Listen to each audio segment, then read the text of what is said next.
In 1945, British and American pilots had rained death and destruction on Germany. Now, in 1948, they were flying again to Berlin.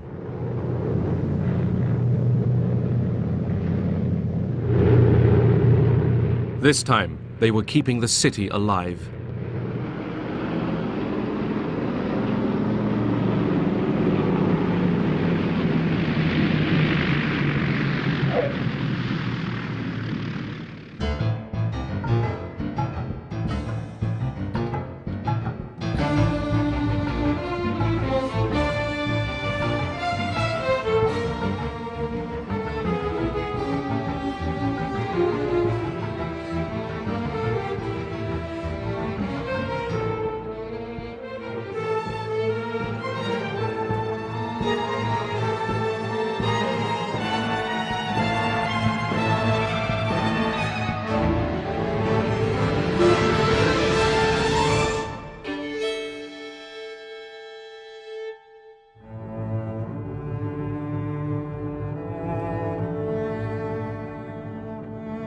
Berliners were a beaten people in 1945. Their fate was in the hands of the Russians, Americans, British and French, their conquerors. Germany was divided into 4 occupation zones: Soviet, American, British and French. 3.5 million Berliners lived in a city 110 miles behind the Russian lines. Berlin was linked to the west by a highway and a railway which ran through the Soviet zone. The city itself was divided into 4 sectors: Soviet, American, British and French. Я вам рассказывал, потому что именно в Берлине и в самой Германии Berlin and Germany were the only places where the two sides came into contact. That is, Soviet troops and troops from the Allied countries. И в Берлине тоже. В других местах мы нигде не имели прямого. In other places, we didn't have direct contact between our two armed forces. Это была одна из причин того. That was one of the reasons why Berlin became a battlefield for the Cold War. Вот этой холодной войны. Berliners had lived a precarious existence for years. Food was at near starvation levels, and currency was worthless. The black market was king. Man tauschte also, und das, was man auf We bartered everything. Ich will mal sagen, wer nicht raucht. A non-smoker who got cigarettes with his ration cards would gladly take them, because he could barter them for something more useful. Naturally, we all did it. Cigarettes were our currency. The black market was the only thing that kept us alive. British Foreign Secretary Ernest Bevin had a plan for Germany. He didn't like the Germans, but believed that European recovery depended on them. We have to try and recreate Germany on a democratic basis, give her a chance to live, at the same time make sure that the security of the rest of Europe is preserved and that aggression cannot take place again. Soviet military maneuvers near Berlin.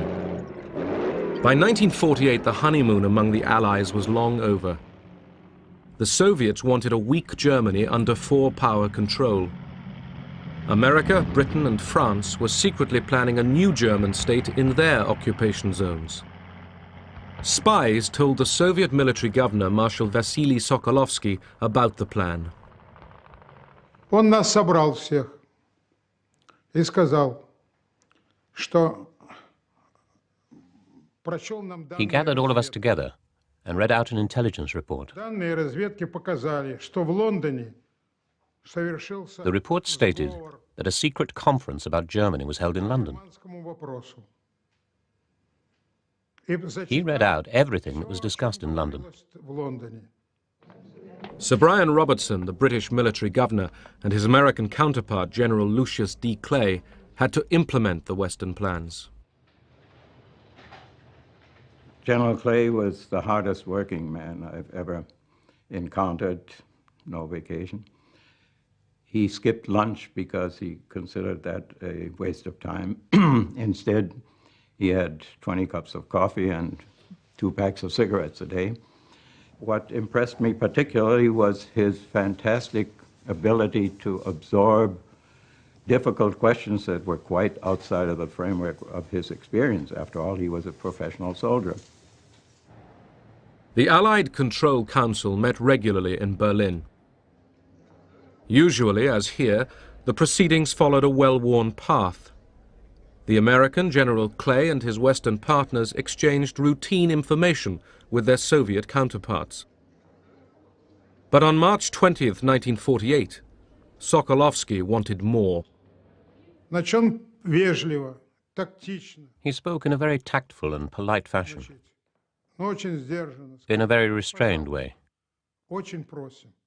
He said, "Could you please fill us in? Tell us what happened at the meeting in London." Clay replied that they weren't going to look into it. Sokolovsky then asked what was the point of having a control council if they were not going to tell us what went on in London, and if they kept secret from us the various issues concerning Germany. Have we or haven't we got a control council? The Russian just stood up, and he had about 5 or 6 of them on the left and the right of them, and they just walked out, which was not called for, because when they closed the meeting, it was always done in a professional manner. And the general just told everybody to stay put, because the meeting wasn't over.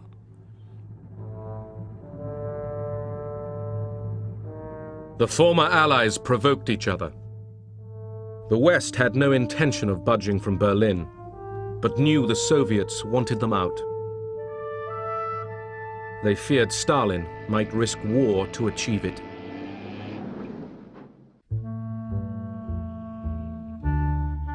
The Western Allies planned a currency reform in their zones.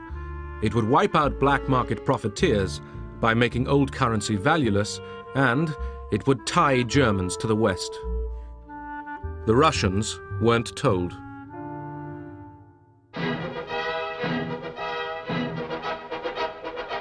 May Day 1948. In the Soviet zone, Stalin had merged the Socialist and Communist parties. The new grouping, the Socialist Unity Party, was out in strength. There was even a sideswipe at Winston Churchill. For the demonstrators, the real target was the city council, the Magistrat, which wanted to run all Berlin on Western lines. The majority of the Berlin City Council, supported by the Social Democrats and the Christian Democrats, believed that with currency reform there would be an immediate upturn in the economy. In particular, there would be increased investment by entrepreneurs.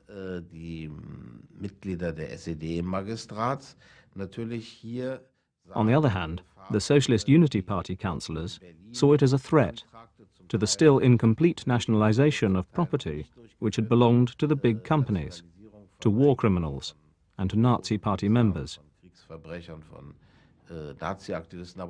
Generally, to all those whom the Socialist Unity Party blamed for supporting Hitler in 1933.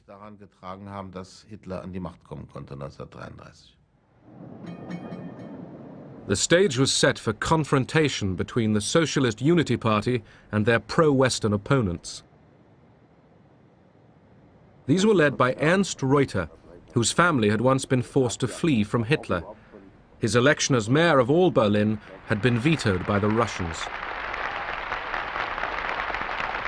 Es allen klar wurde, dass der kommunistische Diktaturwille jedes Mittel benutzen wird, seine Macht im Schatten des russischen Imperialismus aufzurichten, da haben wir in Berlin. It was a very tense atmosphere again, full of possibilities that the Russians would try to enforce their power in that part of the country, in the city of Berlin, of course, that maybe the family again would have to flee from dictatorship. West Germans lined up for their new money, the Deutschmark. Each person could exchange 40 marks and only 40 marks. All other old money was worthless. The Soviets retaliated by issuing their own new currency, which they insisted would include all of Berlin. Currency and political power were synonymous at that time. And therefore it was so important that the Western currency, the D-Mark, had to be introduced into West Berlin and not the Eastern German currency. General Clay and the Western Allies were persuaded by Ernst Reuter to issue the new Deutschmark in West Berlin. The new Deutschmark, stamped with a B for Berlin, was introduced in the western sectors on June the 23rd. There were now two currencies in the city. Berliners discovered that the Western D-marks were worth more.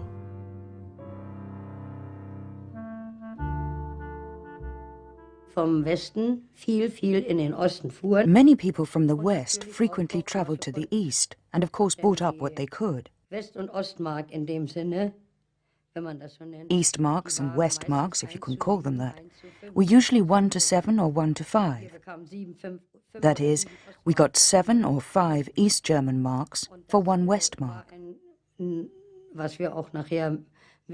as we found out later, it was a sellout, at least around Berlin. The introduction of the new Western currency in Berlin infuriated the Soviets, who debated what to do next. Sokolovsky picked up the special phone and rang Molotov. He said, "We're discussing these matters. What shall we do?" We all understood the seriousness of the situation. Molotov replied, "You're not planning to bring tanks out into the streets, are you?"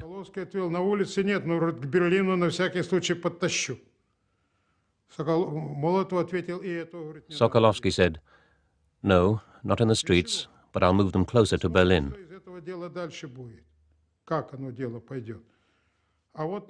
"No, don't do that," Molotov said. "Let's wait a bit. If you bring in the tanks, you'll be accused of planning to seize the whole of Berlin, and they will bring out their tanks. It's better to resolve this issue by using diplomatic language."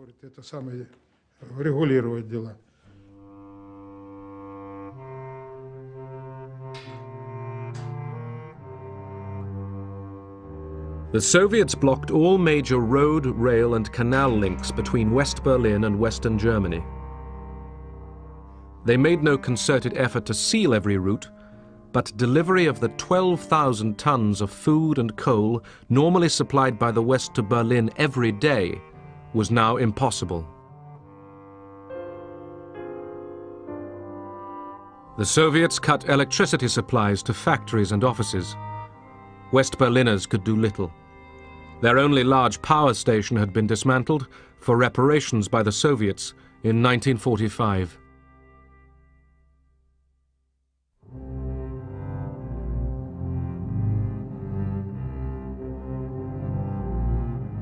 The Western Allies imposed a counter-blockade on the Soviet zone. Workers throughout the whole of Berlin faced unemployment and hardship. First of all, it was a terrible shock. Wherever you went, everyone asked, "Oh my God, what will happen to us now?"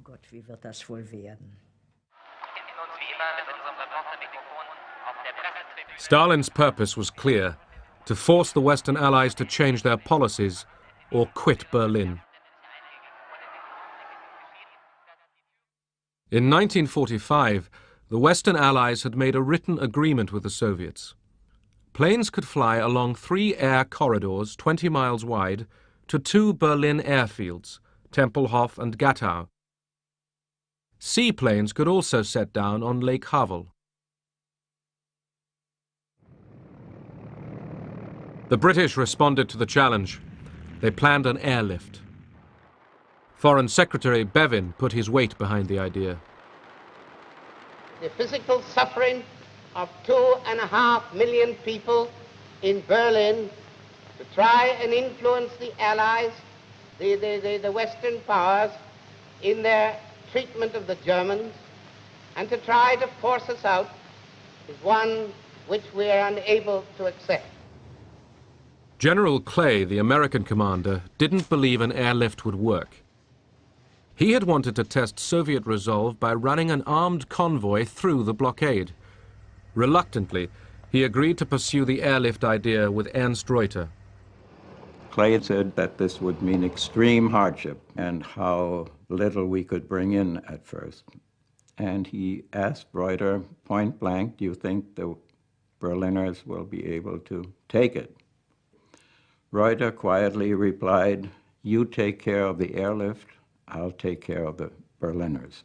And Clay said that was good enough. He called up General LeMay and said, General, we're going to haul coal into Berlin. Coal? General LeMay said. He said, yeah, we're going to keep this city alive. The Berlin airlift began at the end of June. The Americans called it Operation Vittles. The British, Plain Fare. The airlift had to deliver 2,000 tons of supplies a day. Without it, West Berliners couldn't survive. They had coal for only 45 days and food for only 36.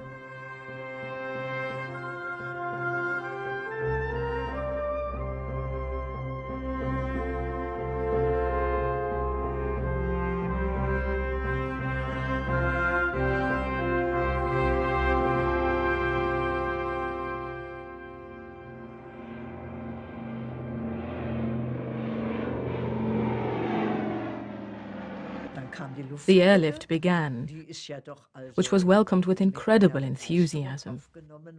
People had such confidence in it. It was really remarkable.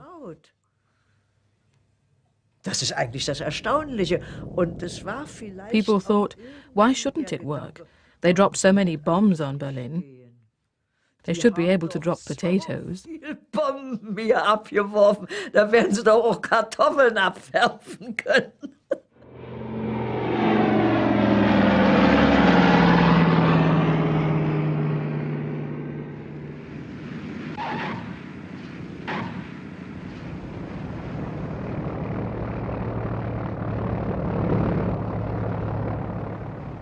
Thousands of Berliners found jobs and one hot meal a day working for the airlift.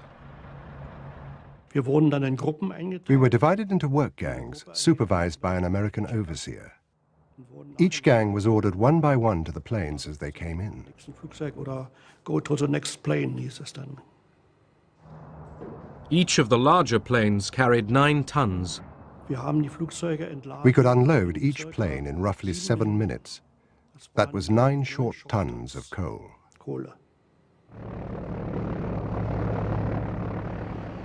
The British hired civilian operators. There weren't many people in England that had any aeroplanes, but I was very lucky at the time, inasmuch that I actually owned 12 converted Halifax bombers.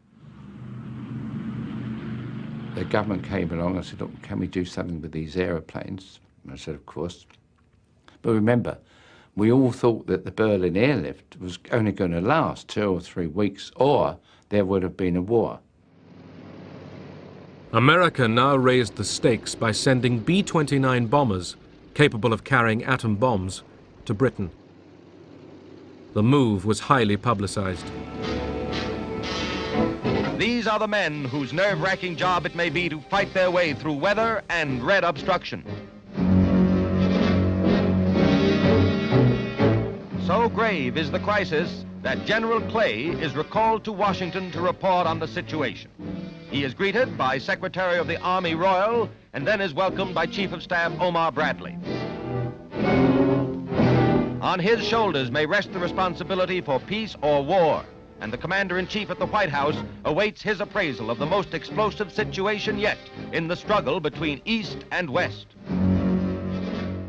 Clay argued once again that he be allowed to confront the Soviets with an armed convoy. Now, if the Soviets stepped aside and the convoy went through, then peace would continue. If they chose not to let the convoy through, then it meant war. It was just that simple. And last thing in the world President Truman wanted to do was see our country get into another great war. We just come out of one. So, no armed convoy, but more planes for the airlift. Since I have been in Washington, I have been assured of an additional supply of C-54s, which carry 10 tons, to replace the C-47s. And this will enable us to build our airlift up to 4,500 tons a day. This tonnage will enable us to maintain Berlin indefinitely while we try to find a peaceful solution to the Berlin problem. In August, Stalin visited an air show near Moscow.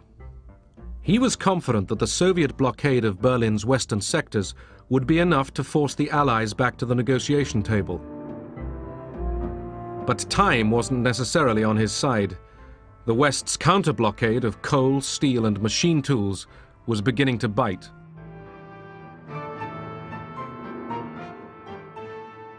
When Western diplomats asked for talks, he agreed. Stalin was very calm. He smoked. He didn't walk about like he usually did.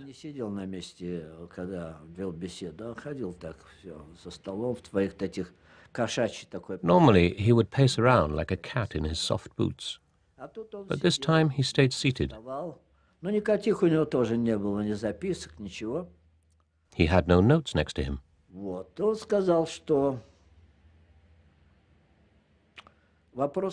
He said, the question is very important from an economic point of view. But this is not the most important issue. What is more important are the decisions you have taken in London. We insist that you should revoke these decisions, or at least postpone their implementation until we get together again to discuss the question of Germany.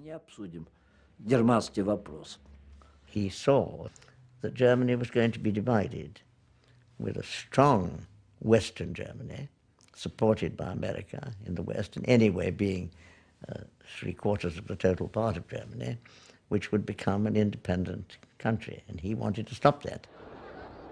In Berlin, the Western Allies and the Soviets returned to the negotiating table. The Russians demanded the withdrawal of the Western Deutschmark from the city.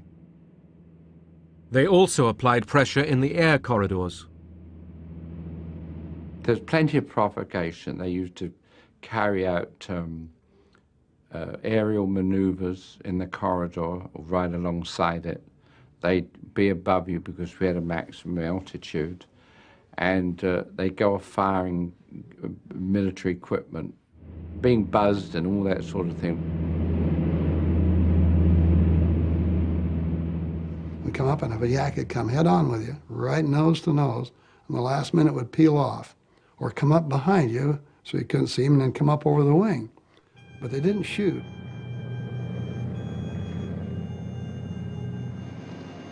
Bad weather caused delays and accidents. The airlift was not delivering enough food, and virtually no coal had been stockpiled for the harsh winter to come.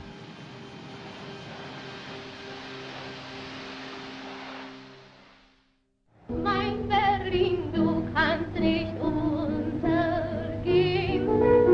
Du wirst genauso schön wie einst erstehen. Wenn die Lichter wieder glänzen. auf der Auen sieht, dann ist Berlin wie ein so schön. Berliners knew they were living on the edge. Electricity came on for only 4 hours a day. Es gibt kaum eine Stadt, die solchen Lebenswillen hat, drum kann Berlin nie untergehen. Wir haben dann teilweise We did the washing at night. Because I had a small baby, I had to boil the nappies and do the cooking. Windeln abgekocht und so weiter. If we didn't have an electric iron, then we'd go to a neighbour and do the ironing together. It's always the same in bad times. People stick together through thick and thin. The Soviet blockade didn't prevent West Berliners from moving about freely within the city. The eastern sector behind the Brandenburg Gate could be very enticing. I often went across into East Berlin. If you wanted to go out, you had to go into the eastern sector. There were dance halls, there was music, there was electric lighting. The rooms were heated and normal peacetime conditions prevailed.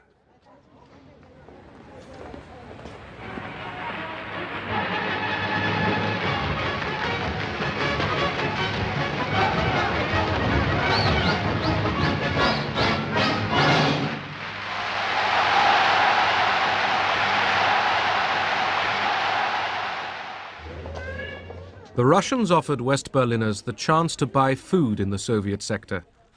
Nearly 1 in 10 accepted. The Soviets didn't impose a complete blockade, but West Berliners who went to East Berlin were harassed. We could get out by train, but we were constantly checked here, there and everywhere by the Russians. They came into the station and either demanded our identity papers or searched our bags and rucksacks. You had the feeling that if a Russian didn't like the look of a German, he would take him away. Tension among the former wartime allies was increasing. The city was splitting apart.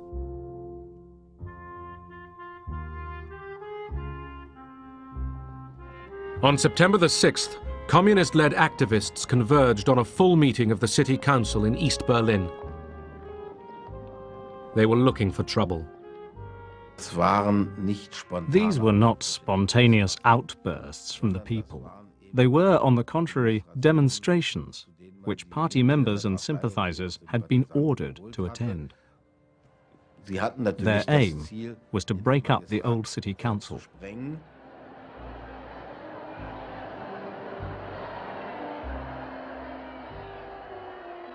We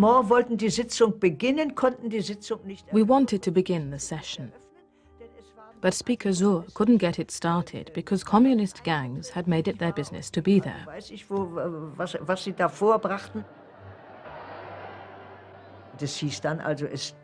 Word got around. We couldn't work there. Some people had already been beaten up, so we had to leave. Councillors driven out of the city hall met in the safety of West Berlin. With them was Ernst Reuter, who now appealed to all Berliners to gather at the Reichstag to protest. RIAS, radio in the American sector, spread the news. Because of the lack of electrical power, we had loudspeaker wagons going through the streets giving the news several times a day. They had a fine actor make a tape. Berliner und Berlinerinnen, Ihre Stadt ist in Gefahr, your city is in danger. The people came. Hundreds of thousands of them came. Das war eine Atmosphäre des Zusammenhalts. This was a show of unity by the people of Berlin. There was nothing else in our heads but the thought, we stand united. We are against the Russians and we support the Western Allies. Nearly 300,000 Berliners, many from the east, assembled at the Reichstag. In the view of the Berlin politicians, there was a possibility that the Western Allies might be ready to come to a compromise with the Russians, which would be a detrimental compromise for Germany. They rallied that meeting to demonstrate that the population of Berlin was decided to stand for their freedom and for democracy.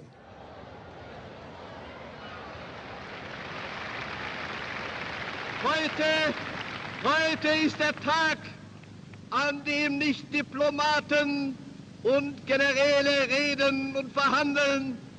Heute ist der Tag, wo das Volk von Berlin seine Stimme erhebt.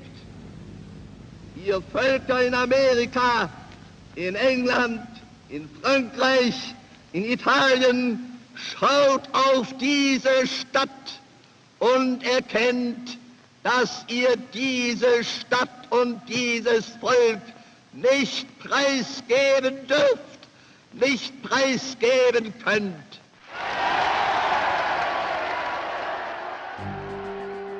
When the rally was over, the Soviet flag on the Brandenburg Gate was torn down.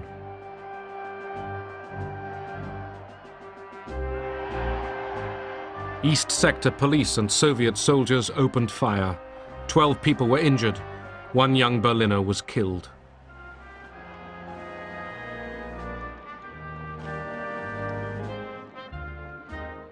And the day was not yet over.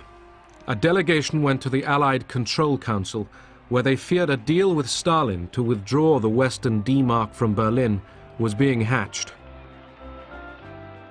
The Allies got the message. The D-Mark stayed. Rhine-Main field was busier than ever this week as airlift traffic was suddenly bolstered by fresh squadrons. Here a group of valiant young pilots talk over the day's operations. Mensch, bei dem Wetter willst du starten? Na klar, Mensch, die Italiener warten auf mir. The blockade and the airlift went on.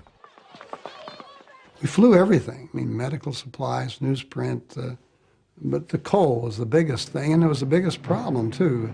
The coal dust would seep in the floors and the control cables, make it difficult to control the airplane. So we flew with our escape hatches out in the back to suck out the dust. Big Easy 6-4, I have you in contact over the Tempelhof range. If you'll pick up a heading now to get you over the planter beacon, coming down very nicely. Now you're starting to go a little bit above your glide path. Every 45 seconds, airplanes from the west came over Kleinmachnow, over the High Party Academy, in order to land in Tempelhof. 268 degrees. You are now 1.5 miles from touchdown. You're approaching the trees and buildings. You're now on course, and you're now on your glide path. Very nice. We were sitting around, the teachers of the history department and of others. I said, the Americans understand historical materialism better than we. And so we're looking at historical materialism better than we. Yeah, they understand that you have to have a basis of food and help before you can begin party education. The Americans understand historical materialism.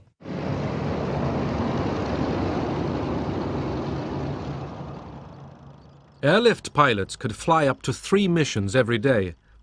An American pilot brought his own 8mm movie camera. I went back to Berlin to get this picture. Inside the barbed wire, kids came up on the other side of the barbed wire, looked at me in the uniform, came up and started talking to me. How many sacks of flour you got? You know, how's it going to be tomorrow?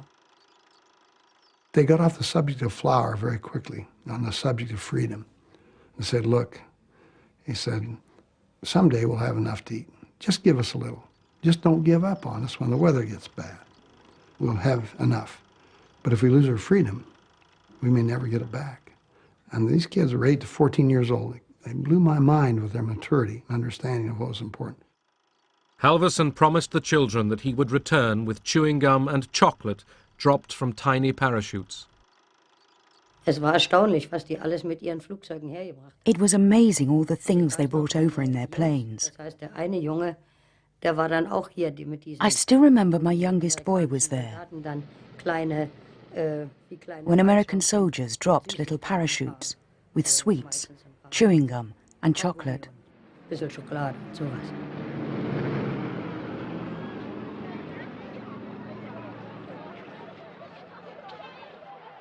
Word of Halverson, the candy bomber, spread quickly. He was summoned to see his commanding officer. He really chewed me out. And then he reached into the counter, pulled out a newspaper, and there on the front page was an airplane with parachutes coming out of it. He says, you almost hit a German newspaper man in the head with a candy bar in Berlin yesterday. And he's got this story all over the world. He said the general read it and called me to find out what was going on. I didn't know anything about it. I'll never get promoted.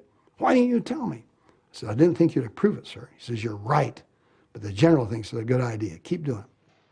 For both East and West, radio was an important weapon in the propaganda war.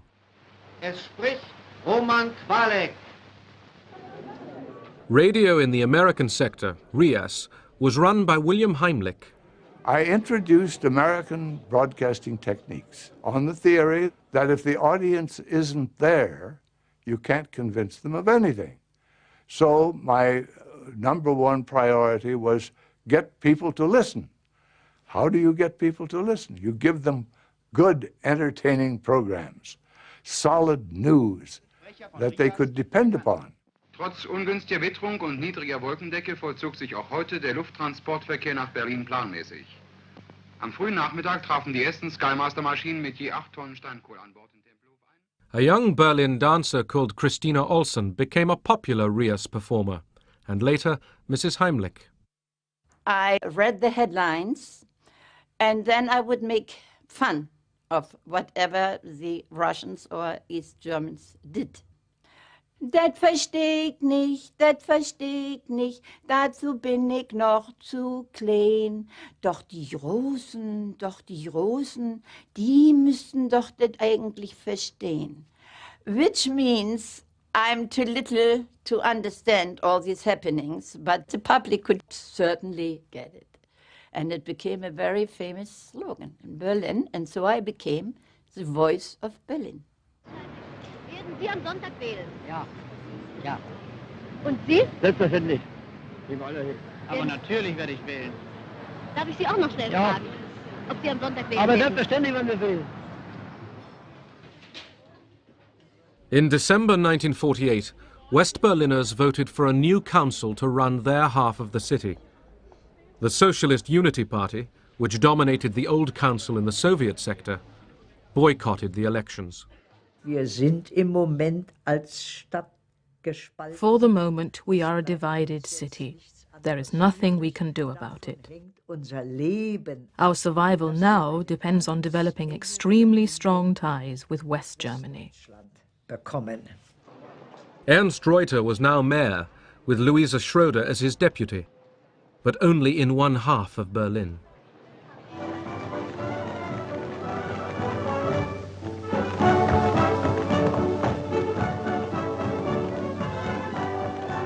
For the American garrison in Berlin and for General Clay, Christmas entertainment was provided by Bob Hope and by the great Tin Pan Alley composer Irving Berlin. You know, you've got the name wrong. It's Irving Jones.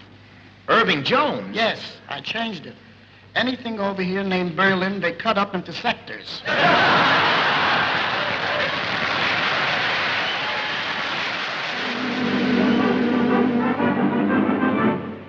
Not long ago, a group we called the Air Corps helped win the war and took a bow. Not long ago, we cheered the fighting Air Corps. Let's see what's happened to them now. Operation Biddles is in the way, and rolling wheat and hay, and everything's okay. Operation Biddles, as in the night we go, we won't forget to blow against the one. Operation Vittles, the American code name for the airlift, was working at last, thanks to an unusually mild winter. On Easter Sunday 1949, a record 13,000 tons was airlifted in 24 hours. The gamble had worked. Berlin could be supplied indefinitely by air. We lived at Karlshorst and could hear the noise of the aeroplanes, which delivered everything, including chocolate and Christmas presents.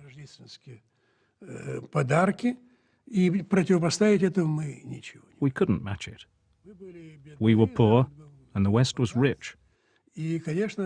And of course, this crazy blockade was bound to fail.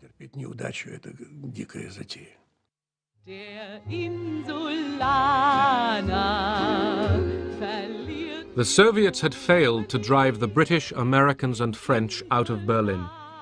The Allied counter-blockade was hurting the Soviet zone. On May 12, 1949, Stalin called it quits. As midnight nears, tension mounts at the British frontier control post. Familiar with the old Russian habit of changing their minds when it suits them, seasoned campaigners could not quite grasp this new mood of cooperation. As on the stroke of 12, the barrier goes up and a British jeep leads the race into Berlin.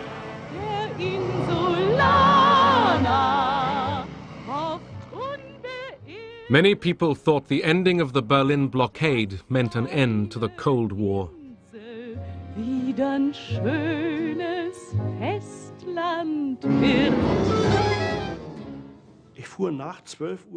I returned home after midnight, having taken the S-Bahn from Ostkreuz to Neukölln.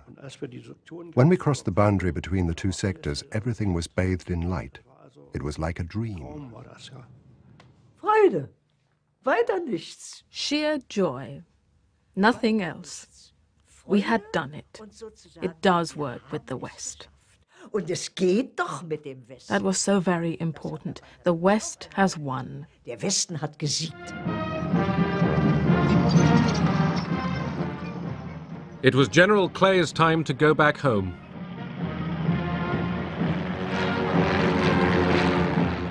After a goodbye parade, he paid a final visit to Berlin.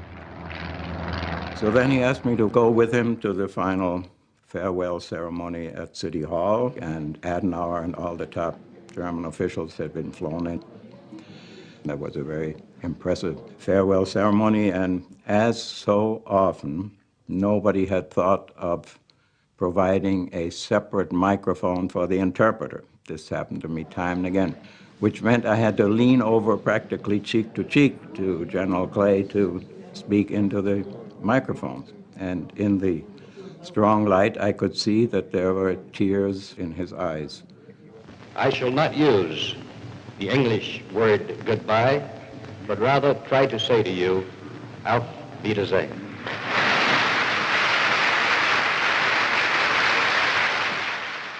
The day General Clay said Auf Wiedersehen, the head of the future West German Republic, Konrad Adenauer, addressed Berliners. Und erfüllt von tiefer Dankbarkeit für euren Kampf, für euer Leid, für eure Geduld, die jetzt zum Siege geführt hat. The Cold War period in Berlin was really the core, the root of post-war democracy in Germany. There was a growing feeling that the Germans, after all, can be satisfied to accept democracy as their own ways of living and to become part of the Western world. Сам этот берлинский кризис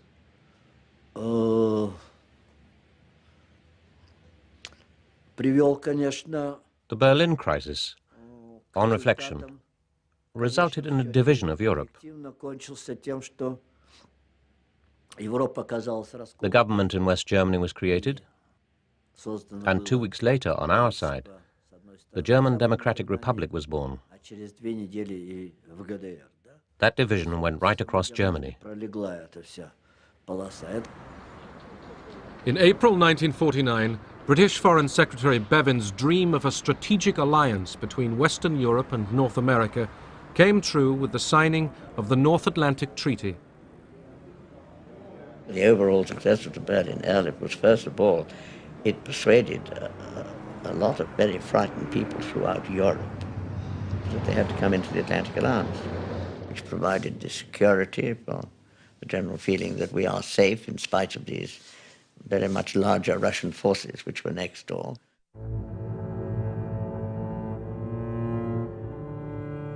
August 29, 1949, the Soviets detonated their first atomic bomb. The American nuclear monopoly was over.